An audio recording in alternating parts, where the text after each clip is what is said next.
We do have some breaking news to get to out of Clearfield tonight. This is a live look where police are investigating at a home. This after 2 bodies were found inside. We're still working on gathering the latest details for you, but we do know that at least 1 person has been arrested. This is being treated as a homicide investigation. We'll continue to follow this here on air and online anytime for you at abc4.com.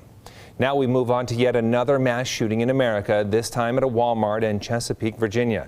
Police say the gunman was an employee of the store, allegedly shooting and killing his own co-workers.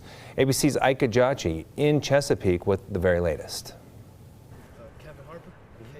Walmart employee Kevin Harper says it's impossible to prepare for something like this. It don't feel fair. I mean, it don't even feel right. Nobody deserved this. Responded to 402, 1521 Sam Circle at the Walmart for a gunshot wound. Today, police confirming the shooter's identity as 31-year-old Andre Bing from Chesapeake. They say he was armed with 1 handgun and several rounds of ammunition. Just after 10 o'clock Tuesday night, the first 911 calls came from inside this Chesapeake, Virginia Walmart. By 11:20 p.m., police declared the scene safe with no risk to the general public. But inside, carnage and chaos. 6 victims have died. 4 victims are in area hospitals, and the suspect is dead from what we believe was a self-inflicted gunshot wound. Police confirming the shooting started inside the break room of the store, and the shooter was an employee. Of the 7 people who were killed, 3, including the shooter, were found dead in the break room. 1 victim was found dead towards the front of the store, and 3 other people were transported to hospitals but later died. These are people in our community whose lives were cut short the day before Thanksgiving. It's heartbreaking. Harper says he was in that break room just moments before the shooting started. He says he walked out not long before the gunshots began, hid in a clothes rack, eventually escaping through another exit. It felt like forever getting out that store. The store was open to customers when it started. Breonna Tyler was also in that break room. He just opened fire on everybody in the break room, and it is by the grace of God that a bullet missed me. Now, the store will remain closed for the next few days until law enforcement is finished processing the scene. Ike Ajachi, ABC News, Chesapeake, Virginia. Time now for Utah's most accurate forecast with Alana Brophy. Weather rates certified 11 years in a row. All right, Alana, we've been dealing with that poor air quality, but it's finally clearing out a little bit today. Yeah, the skiff of snow we woke up to here at the ABC4 studios associated with a quick-moving cold front that definitely took the edge off, and we love when we clean out our valleys. It's been a while since we saw dry conditions, but that snow didn't stick around. It was just cold because of the cold air trapped on the valley floor, so icy conditions showed up pretty quickly. We've got clouds and dwindling flurries out there right now. Those clouds moving from north to south, that northerly flow bringing in some colder conditions. We're tracking a couple of changes, and that includes dry air right around the corner, the improvement in our air quality, how long it lasts, and when we can anticipate that haze and smog building back. Dry conditions for Thanksgiving and a quiet pattern, but that looks to change in the long range. I'll show you what I mean. Here's what we're serving up for Thanksgiving. Mother Nature throwing this out there, 30s and 40s for daytime highs throughout the region. We're going to see quiet conditions with a mix of sun and clouds. It's going to be a nice holiday, especially if you're running around the Beehive State. Maybe you're heading to Grandma's house. It's going to be A-OK. We look now from Ensign Peak. Sun's going down, but gosh, you saw this yesterday, and that thick layer of smog was there. We've cleared it out, and we still notice that haze is visible, but our air quality has improved. At this hour, for the first time today, we've got clean air throughout all of northern Utah. Salt Lake County was the holdout this last hour. They were in the moderate category, but has mixed out. So nice to see that. Unfortunately, we won't stay that way. As we roll into Thanksgiving, we do anticipate that particulate matter getting elevated once again for the Wasatch Front, Box Elder County, and on the eastern side of the state. So the haze builds back quickly as high pressure takes control for the holiday. That's something that we will battle, that bad air, as we get through Black Friday and even towards the weekend. Temperatures right now sitting in the low 40s in Salt Lake.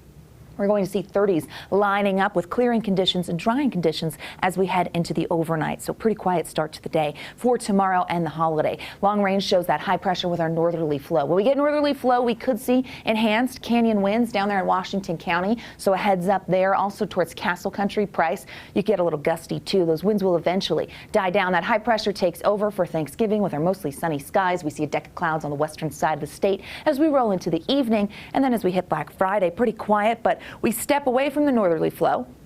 Becomes a little more westerly. Clouds start moving in, but not a lot going on. It stays that way for the weekend, but that's when our haze will build back. 30s and 40s for daytime highs into tomorrow, tumbling a little bit from the mid-40s we saw today. Overnight lows in the teens and 20s as we zoom in. Find your city for Thanksgiving. If you're visiting up in the mountains and heading out, it's going to be chilly. Teens for the overnight, mid-30s in Park City, 36 in Tooele. Ogden getting into the low 40s. Central Utah has a mix of 30s and 40s, as well as a mix of sun and clouds for the holiday, and looking nice and dry down there in southern Utah with lots of 40s, some upper 30s near Bryce Canyon, and 55 in St. George. Speaking of Washington County, here's a look at the next 7 as rebounding temperatures get back to 60 with sunshine as we roll through the week. Hey, check that out. Tuesday, chance of rain, not just in southern Utah, but it looks like a decent storm that could start as rain and transition to snow along the Wasatch Front. That's Monday, and as we roll into Tuesday, that becomes snow showers as temperatures will take a tumble. So the long range here looking a little promising. Notice that haze wanting to build back as we make it through the weekend. You'll notice those weather changes on Sunday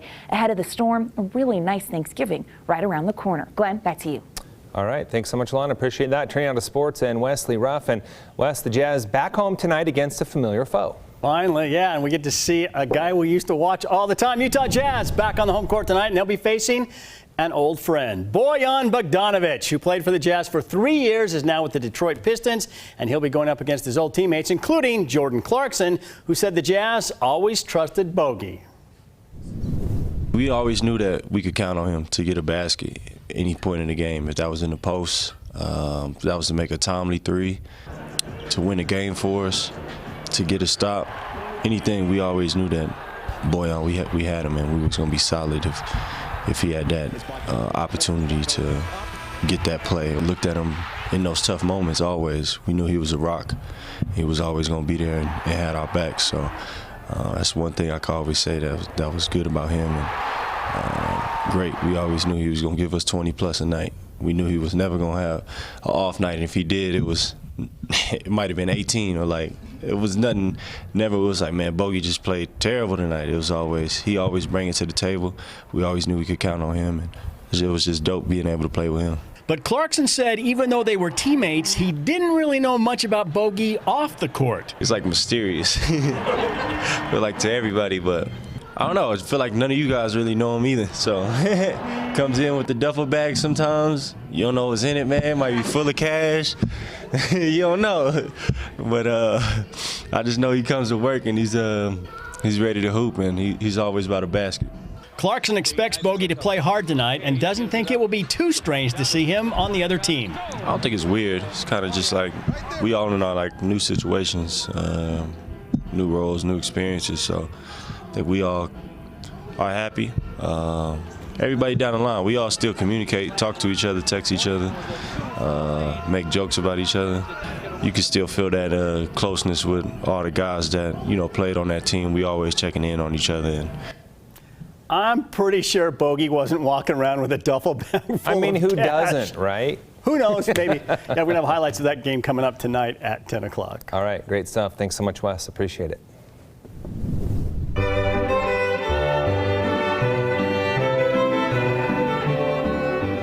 ABC4 News looking for holiday houses to highlight. If you know a place that gets all decked out for Christmas, we want to know about it. Send the details to abc4.com/tipline, or you can give us a call at the number right there on the screen.